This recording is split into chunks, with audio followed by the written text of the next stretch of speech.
ಕಾಮಗಾರಿ ನಡೀತಾ ಇರ್ತೈತೆ. ಅನುಕೂಲಕ್ಕಾಗಿ ನೀರು ಸರಬರಾಜಿಗೆ ಒಬ್ಬ ಗುತ್ತಿಗೆದಾರ ಕೆಲಸ ಮಾಡ್ತಾ ಇರ್ತಾನೆ. ಕೇಳಿ ಅರ್ಧ ಅಡಿನೂ ಅಗ್ದಿರಲ್ಲ, ಕೇಳಿದಕ್ಕೆ ಉಡಾಫಿಯಾಗಿ ಮಾತಾಡ್ತಾನೆ. ಯಾರು ಕರ್ಕೊಂಬರ್ತೀರೋ ಕರ್ಕೊಂಬರ್ರಿ, ನಾನು ಮಾಡೋದು ಹಿಂಗೆ ವರ್ಕು.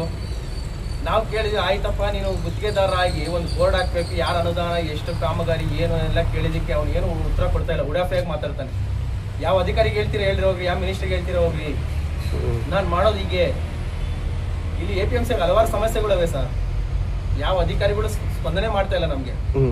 ನಾವು ದಿನನಿತ್ಯ ನಮಗೆ ವ್ಯಾಪಾರ ಆಗಲಿ ಆಗದೆ ಇರಲಿ, ನಾವೇನು ತೆರಿಗೆ ಕಟ್ಟಬೇಕು ನಾವು ಕಟ್ತಾ ಇದ್ದೀವಿ ದಿನನಿತ್ಯ. ಆದರೆ ಯಾವುದು ಮೂಲಭೂತ ಸೌಕರ್ಯಗಳೇ ಇಲ್ಲ ಇಲ್ಲಿ. ನಮ್ಗೆ ಅಧಿಕಾರಿಗಳು ಸರಿಯಾಗಿ ರೆಸ್ಪಾನ್ಸ್ ಮಾಡ್ತಾ ಇಲ್ಲ. ಅವ್ನು ಯಾರೋ ಹೊರಗಡೆಯಿಂದ ಗುತ್ತಿಗೆದಾರ ಬಂದವನೇ ಕೆಲಸ ಮಾಡ್ತಾನೆ, ನಮ್ಮ ಅನುದಾನ ನಾವು ಟ್ಯಾಕ್ಸ್ ಕಟ್ಟಿರೋ ದುಡ್ಡಾಗಿ ಅವ್ನು ಕೆಲಸ ಮಾಡ್ತಾ ಇರೋದು. ಕೇಳಿದ್ರೆ ಉಡಾಫಿಯಾಗಿ ಮಾತಾಡಿ ನಮ್ಮ ಅಣ್ಣವ್ರಿಗೆ ಹೊಡಿಯೋಕ್ಕೆ ಹೋಗೋ ಲೆವೆಲ್ಗೆ ಹೋಗ್ತಾನೆ ಅವನು. ಏನ್ ಮಾಡ್ಕೋಗು, ಯಾರಿಗೆ ಹೇಳ್ತಿ ಹೇಳ್ಕೋಗು ಅಂತಾನೆ. ನಾನ್ ಮಲಗಿದ್ದಕ್ಕೆ JCP ಬರ್ತಾರೆ ಎಲ್ಲ ನಮ್ಮ ಕಲ್ಪೆ ಕಾಮಗಾರಿ ನಿಲ್ಲಿಸ್ರಿ ಅಂತ ಹೇಳಿದಕ್ಕೆ, ನಿಮ್ ಹಾರ್ಡ್ ಕಾಪಿ ವರ್ಕ್ ಕಾಪಿ ತಗೊಂಬರ್ರಿ, ಏನ್ ಎಷ್ಟು ಅಡಿ ಅಗಿಬೇಕು, ಏನ್ ಪೈಪ್ ಹಾಕ್ಬೇಕು ಎಲ್ಲ ಇರ್ತೈತೆ ಸರ್. ಹಾರ್ಡ್ ಕಾಪಿಗೆ ಒಬ್ಬ ಕಾಮಗಾರಿ ಕೊಡ್ಬೇಕಂದ್ರೆ ಸುಮ್ನೆ ಕೊಡಲ್ಲ. ಗುತ್ತಿಗೆದಾರನಿಗೆ ಎಷ್ಟು ಅಡಿ ಅಗಿಬೇಕು, ಯಾವ ಪೈಪ್ ಹಾಕ್ಬೇಕು ಎಲ್ಲ ಕೊಟ್ಟಿರ್ತಾರೆ. ಅಲ್ಲಿ ಕೇಳಕ್ ಹೋಗಿದ್ದಕ್ಕೆ ನಮ್ಮ ಮೇಲೆ JCP ಬರ್ತಾರೆ. ನಮ್ಮ ಸ್ನೇಹಿತರೆಲ್ಲ ನಮ್ಮನ್ನ ಅಡ್ಡ ತಡೆದು ನಿಲ್ಲಿಸ್ತಾರೆ. ಅವ್ನು JCP ಹೊಡೋಗ್ಬಿಟ್ಟ. ಅದಕ್ಕೆ ಕೇಳೋಣ ಅಂತ ಅಧಿಕಾರಿಗಳು ಬಂದ್ರೆ ಸರ್ಕಾರಿ ರಜೆ ಅಂತ ಅಧಿಕಾರಿಗಳು ಇದು ಮಾಡೋದು. ಅಧಿಕಾರಿಗಳು ರೆಸ್ಪಾನ್ಸ್ ಮಾಡ್ತಾ ಇಲ್ಲ. ಫೋನ್ ಸಂಪರ್ಕ ಮಾಡಿ ಫೋನ್ಗಳು ರೆಸ್ಪಾನ್ಸ್ ಮಾಡ್ತಾ ಇಲ್ಲ. ಏನ್ ಕಾಮಗಾರಿ ಅದು ಸರ್? ನೀರಿಂದು, ಕುಡಿಯೋ ನೀರಿಂದ ಇಲ್ಲ ಬಳಕೆ ನೀರಿಗೆ ಒಂದು 3 ಕಡೆ ಓವರ್ ಟ್ಯಾಂಕ್ ಮಾಡ್ತಾರೆ.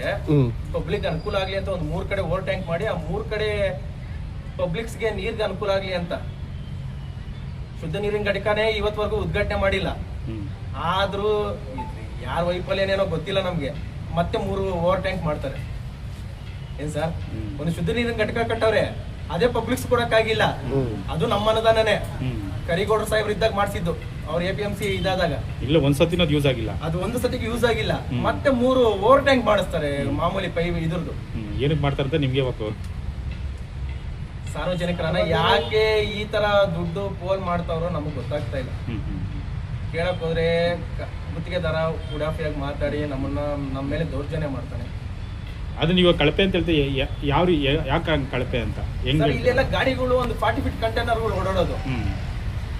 ಯಾವ ಚಿಕ್ಕ ಗಾಡಿಗಳು ಓಡಾಡಲ್ಲ. APMC ಅಂದ್ರೆ ನಿಮ್ಗೂ ಗೊತ್ತಿರ್ತೈತೆ. ಅದ್ರಾಗೆ ಅರ್ಧ ಅಡಿನ ನೀನು ಇದಂಗೆ ಪೈಪ್ ಹಾಕ್ಬಿಟ್ರೆ ತಡಿತಾವ? 3 ದಿವಸಕ್ಕೆ ಒಂದ್ಸತಿ ನೀನ್ ಕಾಮಗಾರಿ ಮತ್ತೆ ವರ್ಕ್ ಕೊಡ್ಬೇಕು. ಸಾರ್ವಜನಿಕರು ಅಂದಾಗ ಮತ್ತೆ ಇದು ಮಾಡಿಸ್ಬೇಕು. ಅದು ಪ್ರಶ್ನೆ ಮಾಡಕ್ ಹೋದ್ರೆ ಉಡಾಫಿಯಾಗಿ ಮಾತಾಡ್ತಾರೆ, ಹೊಡಿಯಕ್ ಬರ್ತಾರೆ, JCP ಬರ್ತಾರೆ. ಯಾರು ಅಂತ ಏನೋ ಗೊತ್ತಾ ಸರ್? ಗುತ್ತಿಗೆದಾರ ಬೆಂಗಳೂರವರಂತೆ, ಅವರು ಮೂಲ ವಕೀಲರಂತೆ. ವಕೀಲರು ಗುತ್ತಿಗೆದಾರರಾಗಿ ಕೆಲಸ ಮಾಡಕ್ ಬರಲ್ಲ ನನಗೆ ಗೊತ್ತಿದ್ ಮಟ್ಟಿಗೆ. ನಮಗಿರೋ ಅನುಭವದಾಗಿ ವಕೀಲರಾಗಿ ಗುತ್ತಿಗೆದಾರ ತರ ಕೆಲಸ ಮಾಡಕ್ ಬರಲ್ಲ. ಅವ್ರು ವಕೀಲರಂತೆ. ನಾನು ವಕೀಲ ಏನ್ ಮಾಡ್ಕೊಂತೀರಾ ಅಂತ ಹೇಳಿ. ಈಗ ಇಲಾಖೆಯಿಂದ ನಿಮ್ಗೆ ಇದು ಬೇಕು, ಸ್ಪಷ್ಟೀಕರಣ ಬೇಕು. ಕೆಲಸ ಸ್ಟಾಪ್ ಮಾಡಿಸ್ಬೇಕು. ನಮ್ಗೆ ಸ್ಪಷ್ಟೀಕರಣ ಬೇಕು. ಫಸ್ಟ್ ಕಾಮಗಾರಿ ಹೆಸರು ಏನು, ಯಾರ ಅನುದಾನ ಏನು ಎಲ್ಲ ಬೋರ್ಡ್ ಹಾಕ್ಸ್ಬೇಕು, ಎಷ್ಟಡಿ ಏನು ಅಂತ ಎಲ್ಲ ನಮ್ಗೆ ಮಾಹಿತಿ ಬೇಕು. ಯಾಕಂದ್ರೆ ನಾವು ಕಟ್ಟಿರೋ ತೆರಿಗೆ ಅಂದಾಗೆ ಕೆಲಸ ಮಾಡ್ತಾರೆ.